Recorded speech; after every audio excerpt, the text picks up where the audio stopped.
जी अस्सलाम वालेकुम स्टूडेंट। उम्मीद करता हूँ खैरियत से होंगे। तो आज के इस लेक्चर में हम एक्सरसाइज 9.3 क्वेश्चन नंबर 3, 4, 5 सॉल्व करेंगे। 2 हमने सॉल्व कर लिया। 3 में कह रहा है find equation of auxiliary circle to 5x² + 7y² = 11। और फिर दूसरे में कह रहा है 4,5 जो है इनसाइड आउट लाई करना है एलिप्स के आउटसाइड, तो इसको हम देख लेते हैं। और 5 भी करेंगे, लेकिन सबसे पहले हम 3 और 4 को देखते हैं, फिर 5 की बारी है। और जैसा कि आपके लिए मैं क्वेश्चन नोटबुक को सॉल्व कराता हूँ, तो स्टूडेंट इसको हम सॉल्व करते हैं।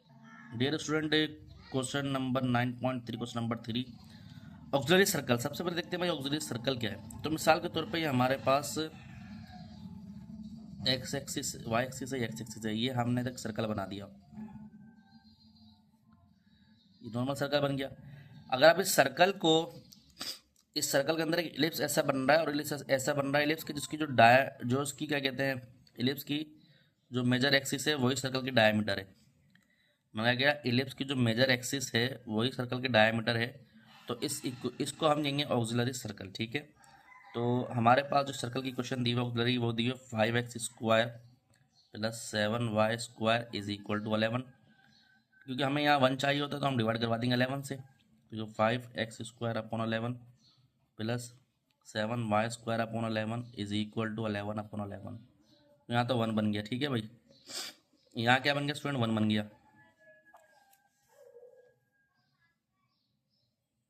तो ये हो गया x² 11/5 + y² 11/7 = 1। क्वेश्चन 1 का नाम दे दिया।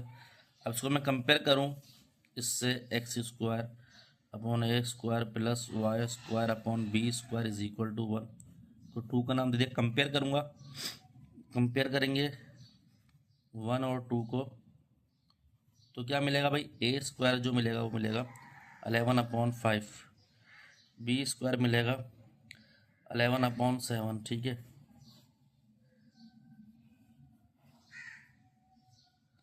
ठीक है। अब यहाँ पर स्टूडेंट अगर आप देखें तो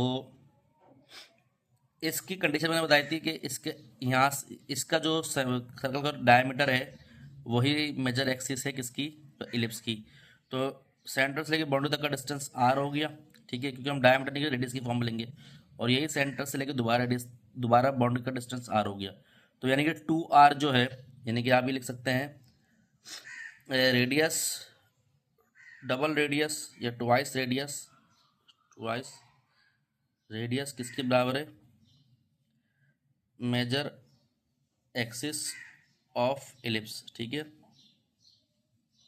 तो ये हो गया 2r = 2a, 2 से 2 कैंसिल, r बराबर है a के। सही है, तो r बराबर है a के। अगर मैं इसके ऊपर स्क्वायर कर दूंगा तो ये बराबर होगा r² = a²। देखिए r² आप ले लोगे 11/5, ये a² की वैल्यू क्या, 11/5। तो आप उसमें पुट कर दो, x² + y² = r², x² + y² = 11/5। ठीक है, तो ये हमारी इक्वेशन बन गई है ऑक्सिलरी। ठीक है भाई स्टूडेंट, ये हमने इसका क्वेश्चन 3 कर लिया। अब इसमें कह रहा है कि ये पॉइंट है 4,5, कह रहा है इनसाइड लाई कर रहा है या आउटसाइड लाई कर रहा है। ठीक है, अगर देखें भाई, अगर नेगेटिव आ जाए तो ये इनसाइड है, पॉजिटिव आ जाए तो ये आउटसाइड है। ठीक है, याद रखिएगा। तो ये भाई क्या है, 2x² + 3y² = 6। तो 2 4 का स्क्वायर + 3y² -6 = 0। ठीक है, तो ये हो गया 2 और ये हो गया 16 + 3 ये हो गया 25 -6 = 0। तो ये हो गया 32, ये हो गया 75 -6 = 0। तो ये हो गया 32, 75, 7, और ये हो गया 107।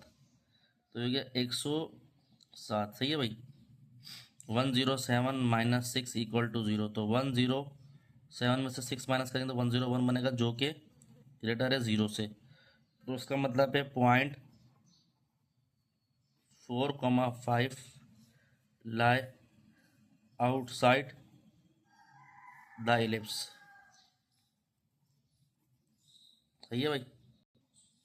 अच्छा भाई स्टूडेंट, अब यहाँ पर हमारे पास जो है सीधी सी बात ये कि इक्वेशन ऑफ इलिप्स मालूम करना है। सेंटर देगा 5, -3 and one vertex 10, -3 and one focus is 9, -3। ठीक है।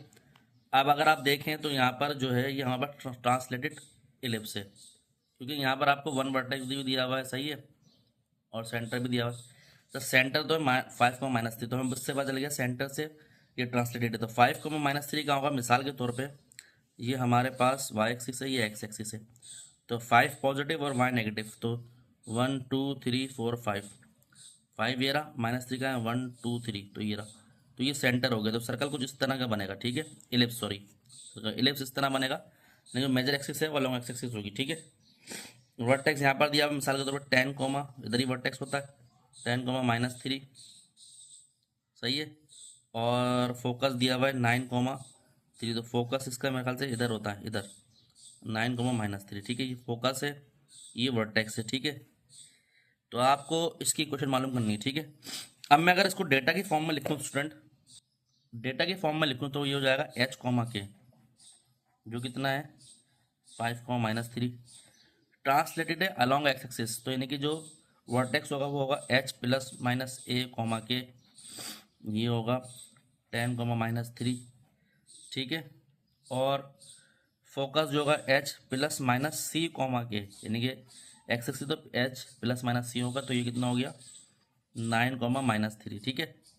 अब स्टूडेंट इसमें हम एक वैल्यू निकालते हैं, तो एक वैल्यू क्या होगी, H +A is equal to किसके रखेंगे 10 के, H +A किससे कंपेयर करें 10 से, तो H की वैल्यू कितनी है 5 प्लस ए सी लिखा है इज इक्वल टू 10, तो ए की वैल्यू आ गई 10-5, तो ए की वैल्यू आ गई 5, ठीक है।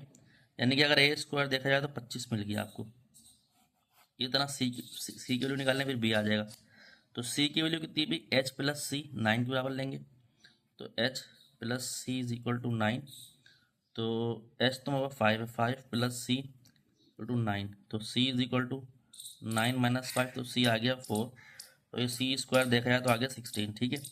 चूँकि मुझे इसकी क्वेश्चन मालूम करनी एलिप्स की, ठीक है, तो इसमें इसी वजह से मैं ये कर रहा हूँ, वरना मैं चाहता तो प्लस माइनस करके लगाता हूँ 0 5, 0 4, 0, सही है। अब इसके रिलेशन क्या होता है, A square is equal to B square plus C square, तो बी स्क्वायर मालूम करना है, तो बी स्क्वायर बराबर हो गया A square minus C square. तो अगर आप देखें तो बी स्क्वायर यहाँ पर हो जाएगा 25 - 6 16, तो B square is equal to 9, ये हो गया भाई, ठीक है। अब